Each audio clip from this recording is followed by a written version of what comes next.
Hello guys, welcome back to our YouTube channel. तो जैसा कि आप सब लोगों ने हमारे थंबनेल में देख ही लिया होगा कि आज हम क्लास 10th की first poem dust of snow करने जा रहे हैं। तो आज हम इस पोएम के अंदर उस पोएम की समरी और एग्ज़ाम ओरिएंटेड क्वेश्चंस डिस्कस करेंगे। इन क्वेश्चंस को करने के बाद आपके मन में कोई भी डाउट नहीं रहेगा, इससे बाहर आपके पेपर में एक क्वेश्चन नहीं आएगा। तो शुरू करते हैं आज की हमारी क्लास। तो पहले हम इस पोएम की समरी पढ़ेंगे, तो शुरू करते हैं। The poet was in sad mood. जो पोइट था वो सैड मूड में था। सैड मीन्स दुखी था। He was under hemlock tree. Hemlock एक धतूरे का पेड़ होता है, वो उसके नीचे था।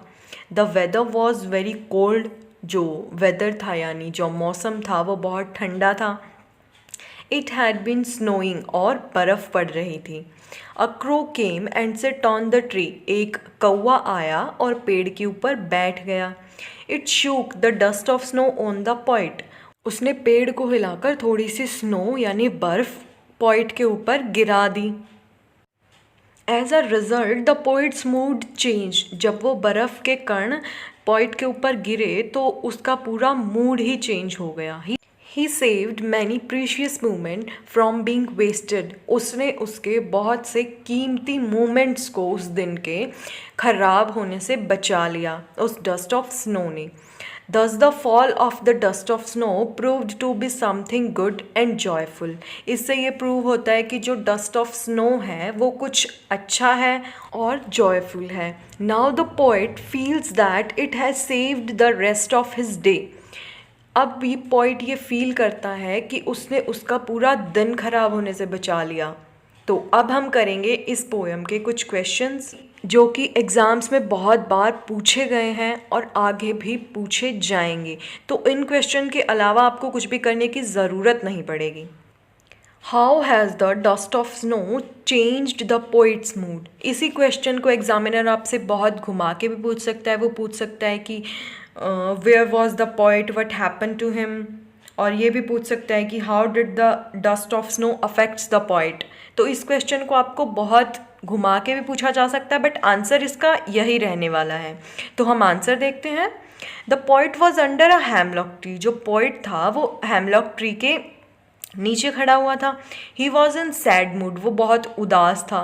A crow was sitting on the tree. जो एक कौवा था वो उस ट्री के ऊपर बैठा हुआ था। It shook down the dust of snow on the point. उसने थोड़ी सी जो कण थे बर्फ़ के वो पॉइंट के ऊपर गिरा दिए। It has changed his mood. उस बर्फ़ के कण ने उसका पूरा मूड चेंज कर दिया। Now the point begin to think in positive direction. अब जो पोइट है वो पॉजिटिव डायरेक्शन में सोचने लगा, मतलब अच्छा अच्छा सोचने लगा। आप लोगों को घबराना नहीं है, एग्जामिनर इसी क्वेश्चन को घुमा फिरा के पूछेगा और आंसर इसका यही रहेगा। तो नेक्स्ट क्वेश्चन देखते हैं। What is a hemlock tree? Why does poet not write about a more beautiful tree such as maple or an oak or a pine? Hemlock tree क्या है और पोइट ने ब्यूटीफुल ट्रीज़ के बारे में क्यों नहीं डिफ़ाइन किया? उसने हैमलॉक ट्री को ही क्यों इस पोएम में लिया? A hemlock tree is a poisonous plant. जो हैमलॉक ट्री है वो एक जहरीला पौधा है। The poet does not write about a more beautiful trees because the poet want to create an atmosphere of sadness. Poet ने इसी ट्री को इसलिए लिया क्योंकि वो अच्छे अच्छे ट्री के बारे में नहीं लिखना चाहता था। वो एक ऐसा एटमॉस्फेयर यानी एक ऐसा वातावरण क्रिएट करना चाहता था जो कि पूरा सैडनेस से भरा हुआ हो।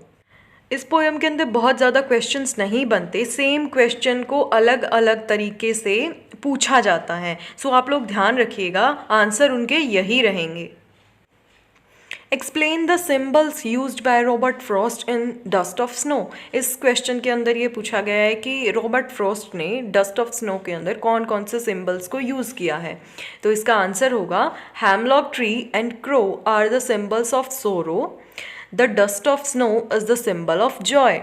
जो हैमलॉक ट्री यानी धतूरे का पेड़ और जो कौवा है वो दुख का प्रतीक है, और जो डस्ट ऑफ स्नो है वो खुशी का यानी जॉय का प्रतीक है। इसी के साथ आज की हमारी क्लास यहीं पे ख़त्म होती है। इस पोयम से इतने ही क्वेश्चंस पूछे जाते हैं, बस इन्हीं क्वेश्चंस को घुमा फिरा के पूछ लिया जाता है, तो आपको ज़्यादा परेशान होने की ज़रूरत नहीं है। So, if you like the video, please like, share and subscribe. Don't forget to comment.